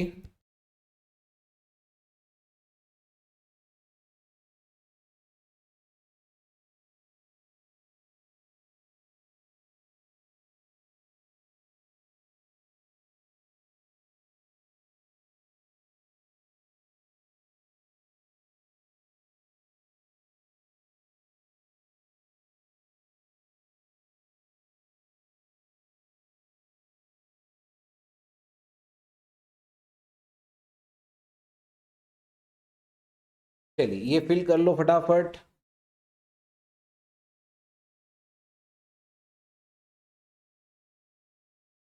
आपके टेक्स्ट बुक का ही सवाल है बेटा, ये टेक्स्ट बुक यही करा रहा हूं आपके बेस थोड़ा पक्का करने के लिए।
स्टूडेंट्स, अब अगर मैं आपसे ये पूछूं कि बताओ भाई ए का आपका यूजेज वेरिएंस कितना है? यूजेज, यूजेज, तो आप ए का क्या करोगे? फर्स्ट और थर्ड का गैप बताओगे, बराबर है। मटेरियल अगर मैं आपको यील्ड वेरिएंस पूछूं उसका, तो फर्स्ट और सेकंड का गैप बताओगे। मिक्स वेरिएंस पूछूंगा, सेकंड और थर्ड का गैप बताओगे। वैसे ही प्राइस वेरिएंस पूछूंगा, फर्स्ट और फोर्थ, सॉरी थर्ड और फोर्थ का गैप बताओगे। और वैसे ही अगर मैं आपको सीधा कॉस्ट वेरिएंस पूछूंगा तो फर्स्ट और फोर्थ का गैप आप बता देंगे, राइट? और जब भी आंसर पॉजिटिव आएगा तो फेवरेबल, निगेटिव आएगा एडवर्स, बराबर है।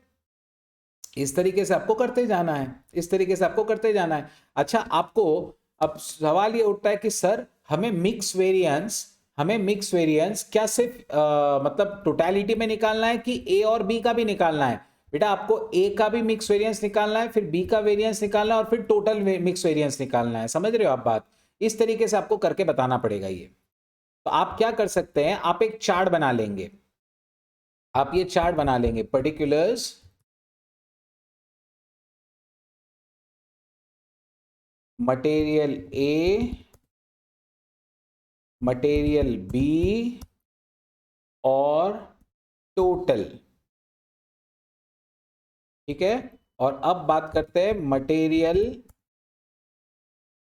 पहला वाला आएगा यील्ड वेरिएंस। यील्ड वेरिएंस, ठीक है। तो अब मटेरियल यील्ड वेरिएंस जब हम लोगों को निकालना है तो हम लोग क्या करेंगे, हम ए का भी निकालेंगे, हम बी का भी निकालेंगे और टोटल भी बताएंगे।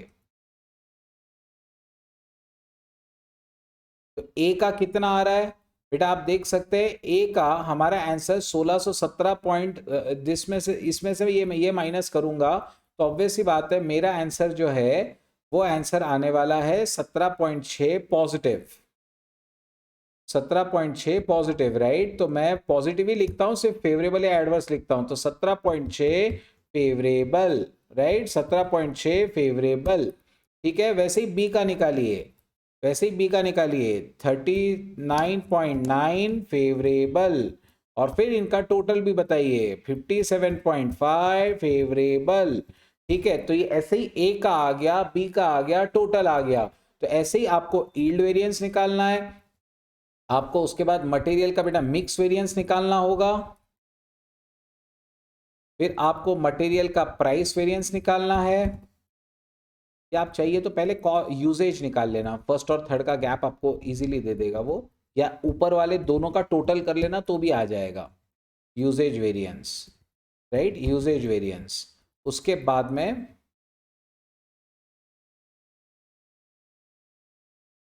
बाद में मटेरियल कॉस्ट वेरिएंस।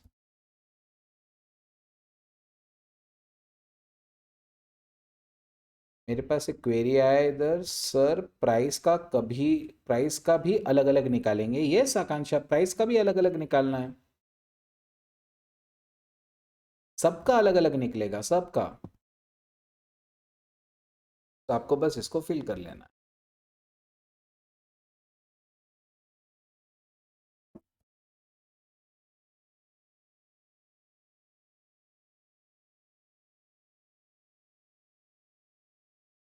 चलिए बेटा, ये करके बताने की मुझे जरूरत है, ये आप लोग कर सकते हैं इसको आराम से भी?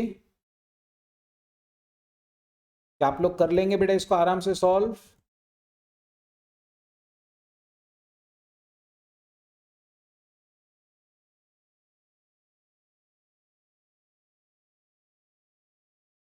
आपका खुद से कॉन्फिडेंस डेवलप हो जाए तो बस मुझे और क्या जरूरत है, फिर हो गया। चलो कर लो, कर लो, फास्ट फिनिश कर लो, come on. Done, very good. चलिए, तो इन दोनों का गैप हमने लिया, इन दोनों का गैप हमने लिया, इन दोनों का गैप हमने लिया, बराबर है। अब अगला, अब इन दोनों का गैप लीजिए, 1600 और 800, 200 हमारे लिए क्या है, 200 एडवर्स हो गया ये तो, बराबर है, मिक्स वाला। उसके बाद बी के लिए क्या हुआ, 3600 का 3300, 300 एडवर्स हो गया। और उसके बाद में आपका टोटल तो ऑब्वियस ही बात है 500 का एडवर्स हो जाएगा। एक मिनट, हाँ, अच्छा सॉरी, ये 300 फेवरेबल है, यहाँ तो खर्चा कम हो रहा है ना, 300 फेवरेबल है, ठीक है। और यहाँ पे फिर 100 रुपया हमारे लिए क्या है, 100 रुपया हमारे लिए फेवरेबल बचा मिक्स वाला। Next, usages. अब आप इन दोनों का नेट भी कर सकते हैं, 17.6 फेवरेबल और 200 एडवर्स। सो 200 माइनस 17.6, तो 182.4 एडवर्स। मुझे वापस टेबल देखने की जरूरत भी नहीं पड़ेगी।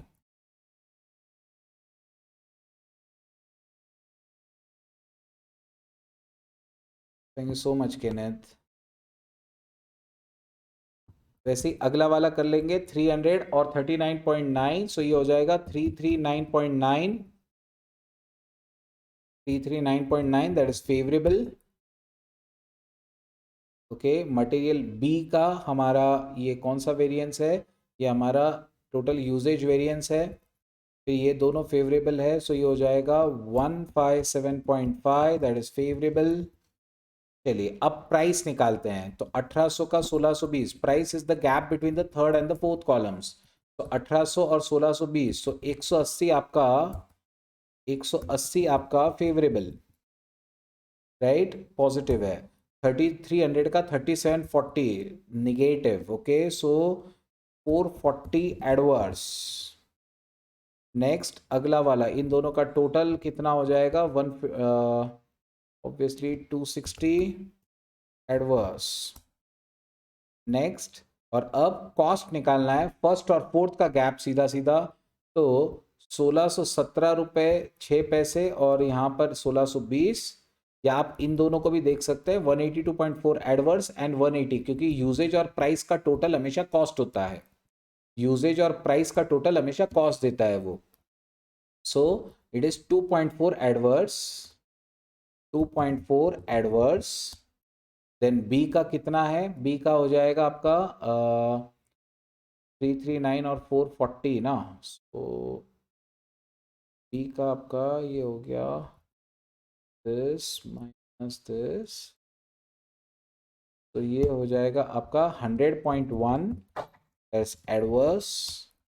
And last total again adverses है, एडवर्सीज है, सो 5360 माइनस दिस 102.5 एडवर्स। वैसे आप इन दोनों का टोटल करोगे तो भी आपको मिल जाएगा।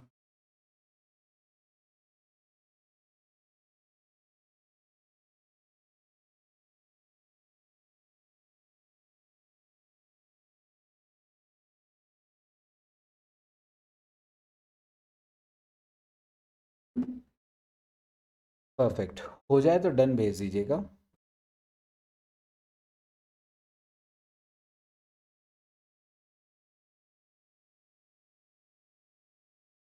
ठीक है, तो इस तरीके से बेटा हम लोग इसको सॉल्व करते हैं, है ना, इस तरीके से हम लोग करते हैं। So I repeat it one more time, what is R A Q? R A Q क्या होता है? R A Q is nothing but actual quantity in the standard proportion, right, actual quantity, जो हमारी एक्चुअल क्वांटिटी है ना उसकी total करो आप, और इसको स्टैंडर्ड प्रपोर्शन में बांट लीजिए, in the standard proportion.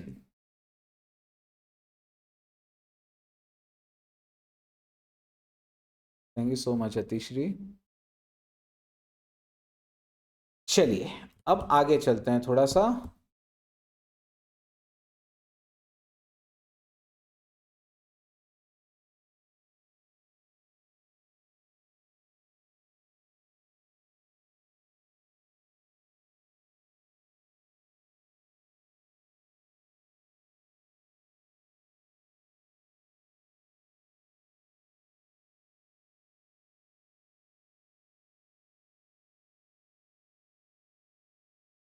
See question number 5.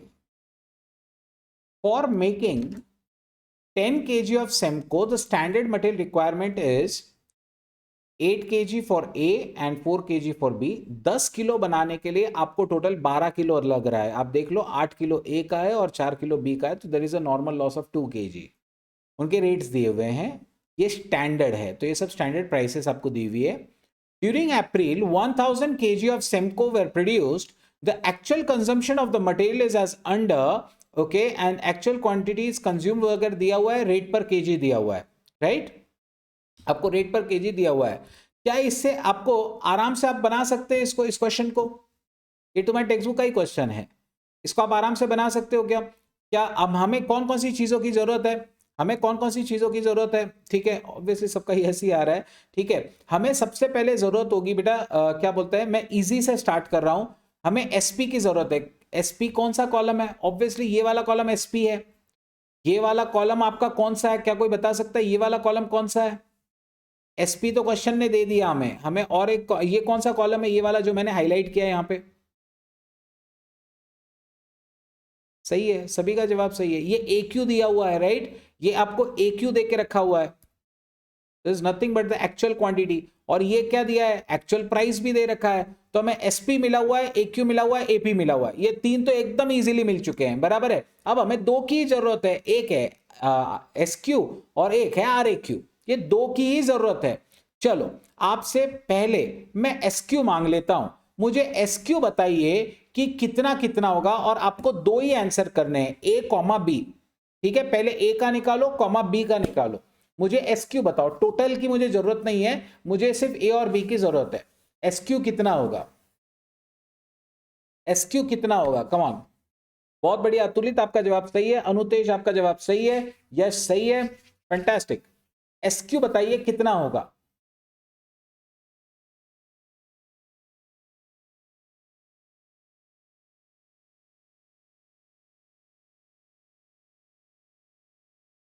Shubham सही है, वेंकटेश गलत है। एसक्यू चाहिए मुझे, स्टैंडर्ड क्वांटिटी चाहिए है। शुभम गलत है।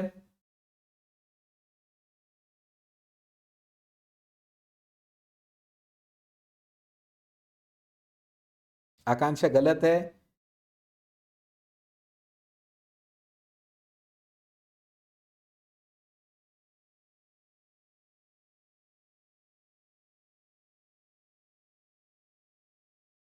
पूर्वी सही है बेटा आपका आंसर।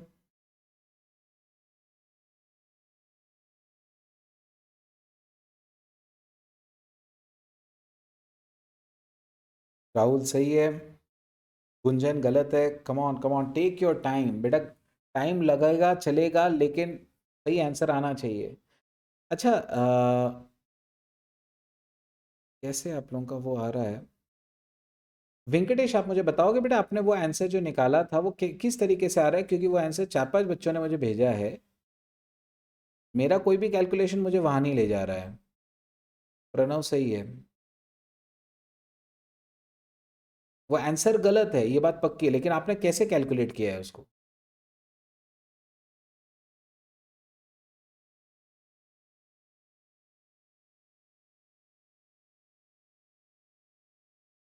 अच्छा अच्छा अच्छा। ओके, अतिश्री गलत है। ठीक है वेंकटेश, समझा।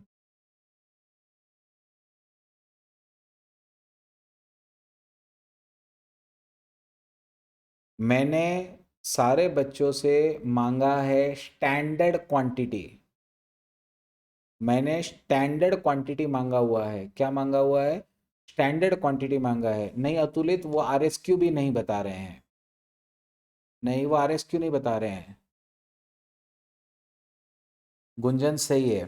चलो कोई दिक्कत नहीं है। वो आरएसक्यू बताते तो भी एक बार मैं समझ लेता था, वो आरएसक्यू भी नहीं बता रहे, वो दूसरी चीज बता रहे हैं। चलिए कोई दिक्कत नहीं बेटा, कोई दिक्कत नहीं, मैं आप लोगों को समझा देता हूँ। एकदम सिंपल सा कैलकुलेशन था। 10 किलो सेमको बनाना है।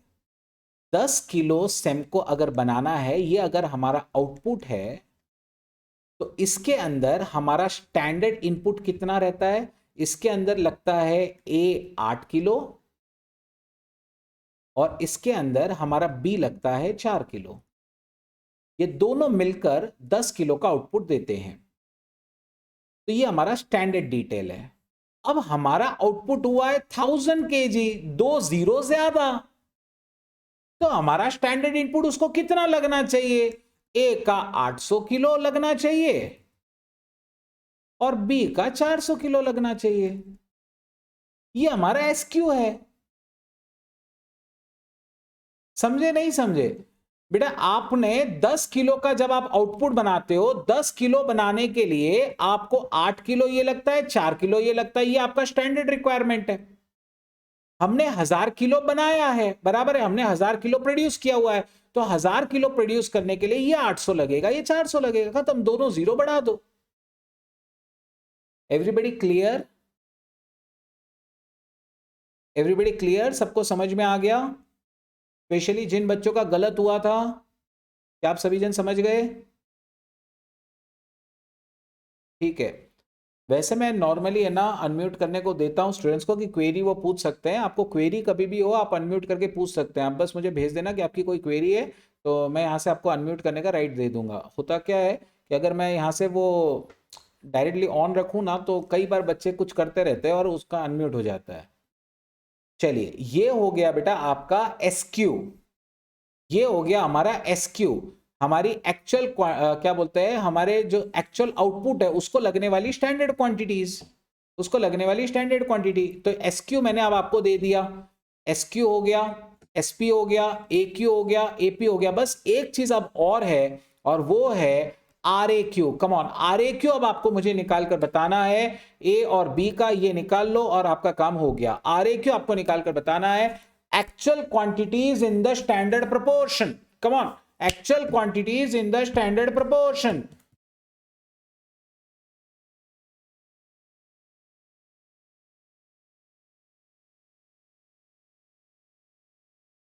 ठीक है, ठीक है सर। इसमें 7, मुझे ये कह रहे हैं सर इसमें 750 को 80% से डिवाइड करने के बाद आंसर गलत क्यों आ रहा था? बेटा ये गलत इसलिए आ रहा है क्योंकि उनका प्रपोर्शन भी तो स्टेबल नहीं है। समझने की कोशिश करो। आप क्या करने की कोशिश कर रहे हैं वेंकटेश? आप एक्चुअल इनपुट को देख रहे हैं। हमें एक्चुअल इनपुट देखना ही नहीं है, वो तो स्टैंडर्ड रेशियो में है ही नहीं। समझने की कोशिश करिए, आपको एक्चुअल इनपुट देखना ही नहीं है कि उसने क्या किया है। हमें क्या देखना है कि हमारा जो एक्चुअल आउटपुट हुआ है उसके लिए क्या लगना चाहिए था। समझा वेंकटेश? तुम ये 750 पे जा ही क्यों रहे हो? वो उसका कोई लेना देना ही नहीं है, उधर कोई लेना देना नहीं है। जो तुमने एसक्यू लिया है ना, एसक्यू जो अपने कैलकुलेट करना है, उसके लिए 750 का कोई लेना देना नहीं है। हमें हमारे स्टैंडर्ड क्वांटिटी का डेफिनेशन याद करो, वो है एक्चुअल आउटपुट को लगने वाला इनपुट।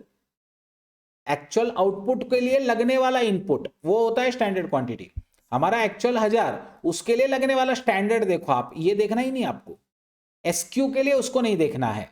और अब बात करते हैं आरएक्यू की। वेंकटेश क्लियर हो गया? Okay great. अब आरएक्यू की बात करते हैं। तो आरएक्यू, वैसे काफी बच्चों ने मुझे राइट आंसर भेज दिया है, एक दो गलत भी आए हैं, एक दो गलत भी आए हैं। तो जिनका गलत आ रहा है उनको मैं कहना चाहता हूं, देखिए आरएक्यू क्या होता है? Actual quantity in the standard proportion. Actual quantity की टोटल करो कितनी हुई? 1250। एक्चुअल क्वांटिटी की टोटल कितनी? 1250, 750 और 500, 1250। इसको स्टैंडर्ड प्रपोर्शन में बांट दो, 8:4, 2:1। कम ऑन, इसको 2:1 में बांट दो। 1250 को 2:1 में बांट दो, फिनिश। तो इसका आरएक्यू आ जाएगा 833 रुपए 33 पैसे, और इसका आ जाएगा, नहीं ईशा, इसका आ जाएगा 416.67। 2:1 में बांटना है ना बेटा, इसको 3 से डिवाइड करिए, इसको 3 से डिवाइड करिए। 2:1 में आपको स्प्लिट कर देना है, इसको 2:1 में स्प्लिट कर देना है। क्लियर? तो इसके 3 पार्ट्स करिए, पहले 2 पार्ट्स जो हो जाएंगे वो इसके है और इसका फिर ये है।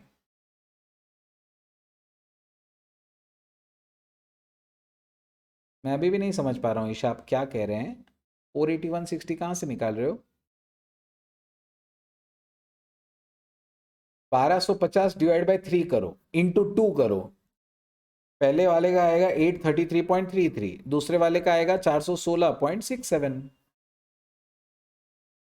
हमें टोटल क्वांटिटी को स्टैंडर्ड प्रपोर्शन में बांट देना है, फिनिश। क्या सभी को क्लियर हो गया? क्या सभी को क्लियर हो गया? आरएक्यू क्या है? एक्चुअल क्वांटिटी की टोटल करो और स्टैंडर्ड प्रपोर्शन में बांट लो, और स्टैंडर्ड प्रपोर्शन में बांट लो। आज मैं बहुत आराम से चला हूं, बराबर है।